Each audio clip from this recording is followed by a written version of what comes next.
നിങ്ങൾ ആരെയും കൊച്ചാക്കി കാണരുത്. നിങ്ങൾക്കും ഇങ്ങനൊരു കാലം ഉണ്ടാകും. അതുകൊണ്ട് കുടുംബത്തിൻ്റെ ആവശ്യകതകളോടുകൂടി നിങ്ങൾ സന്തോഷത്തോട് യോജിച്ച് അവരെല്ലാം പ്രോത്സാഹിപ്പിച്ച് കൊണ്ടുപോകണം.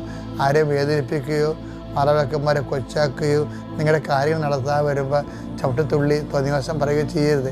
നിങ്ങൾക്കൊരു കാലം ഉണ്ടാകുമെന്ന് ഓർത്തേക്കണം.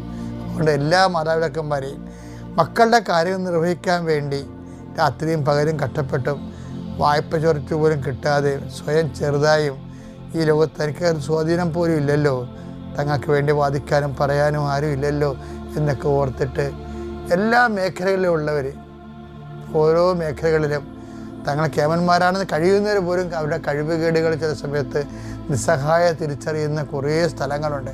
കർത്താവേ, അവിടെയെല്ലാം നീ മാത്രമാണ് ദൈവമെന്ന് ആ മനുഷ്യർ മനസ്സിലാക്കാൻ വേണ്ടി മാത്രമുള്ള അനുഭവങ്ങൾ കൊണ്ടുപോകുമ്പോൾ അതിലാണ് ദൈവത്തിൻ്റെ ഉദ്ദേശം എന്നുള്ള വെളിവ് അവർക്ക്